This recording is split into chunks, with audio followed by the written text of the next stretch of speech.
మంచి చెప్పటం తప్పు అనేది నాకు అర్థమైంది. మీకు సోషల్ మీడియాలో విపరీతమైనటువంటి సపోర్ట్ కూడా చాలా పెద్ద. ఎందుకంటే నేను అనేది ఒకటే, ఏమవుతుందంటే ఎవరినో పొగిడే తర్వాత ఇంకో ఎవరినో విమర్శించినట్టు అవుతుంది. కాబట్టి ఈ విషయాన్ని ఇంతటితో వదిలేద్దాం. దయచేసి అందరూ కూడా ఎవరి అంతరాత్మలకు వాళ్ళకి తెలుసు ఏం జరుగుతుందనేది. అందరి అభిప్రాయాలను గౌరవిద్దాం. ఫైనల్లీ సోషల్ మీడియాలో మద్దతు పెరుగుతుంది కాబట్టి ఇక మీద నుంచి కూడా అవేర్నెస్ కల్పిస్తూనే ఉంటారా? ఈ లైన్ స్టాండ్ తీసుకుని ఒకటి కేవలం ఒక్కరిద్దరు మాత్రమే వ్యతిరేకించారు. బయట సామాన్య ప్రజలందరూ కూడా మీ వెంబడి ఉన్నారు, మద్దతు ఇస్తున్నారు. సో దీనికి మీరేమంటారు? నేను అవకాశం ఇచ్చానండి, కొంతమందికి మాట్లాడే అవకాశం ఇచ్చాను. ఇక్కడ నాకు అర్థమైంది ఏంటంటే నువ్వెంత నీ బతుకెంత అంటున్నారు, వాళ్ళని గౌరవిస్తాను. ఇప్పుడు మీరు చెప్పిన దాంట్లో కూడా నా మీద అంత నా వెనకాలే ఉండి నా మీద కుట్ర చేశారన్నారు కదా. అదే నేను అనేది. నేను ఎవరికి భయపడను. అంటే మీకు బాధగా అనిపిస్తుందా?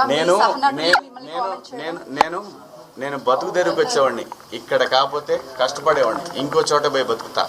అంతేగాని ఆత్మాభిమానం చంపుకొని ఎవడికో భయపడి ఎవడో బెదిరిస్తే ఎవడో వార్నింగ్లు ఇస్తే భయపడే రకాన్ని కాదు. అంత మాత్రం చేత వ్యవస్థలను గౌరవించకుండా, నేనుంటున్న పరిశ్రమను గౌరవించకుండా అంత విలువలు లేని బతుకు నేనైతే బతకట్లేదు. మీరు హీరో రోల్స్ తర్వాత కూడా ఇప్పుడు కొన్ని ప్రత్యేకమైనటువంటి రోల్స్ చేస్తున్నారు కదా, అది ఎవరికైనా ఎవరి రోల్స్ అయినా తగ్గించే అవకాశం ఉంటుందని మేము ప్రజలకు అనుకోవచ్చు. నా చూడండి, నాకు భగవంతుడు ఈ జన్మలో నటుడిగా బతకమని ఇచ్చాడు. బతికే బతుకులో సమాజానికి ఉపయోగపడే విధంగా బతకమని చెప్పాడు. నేను అలాగే బతుకుతున్నా. అన్నిటికీ ప్రతి ఒక్క దానికి గుర్తుపెట్టుకోండి, కాలం కర్మ అన్నిటికీ సమాధానం చెప్తుంది. నేను ఒకటే చెప్తున్నా, నా వెనకాల అంత కుట్ర చేయాల్సిన అవసరం లేదు. నాకు ఈ సినిమా కాకపోతే నేను రైతు కొడుకుని, నాకు 30 ఎకరాల పొలం ఉంది, వెళ్ళి బతుకుతా.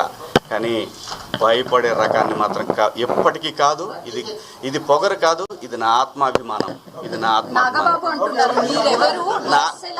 నాగబాబు గారిది నేను చూడలేదు. వీళ్ళిద్దరు మీరు చెప్పింది నేనేమీ చూడలేదు. అందరికీ నచ్చే విధంగా ఎవరు మాట్లాడలేరు. ఆఖరికి గాంధీజీ మీద కూడా హత్య జరిగింది. ఈ దేశంలో ఎవరిని, ఈ భూమి మీదనే ఎవరు సాటిస్ఫై చేయలేరు.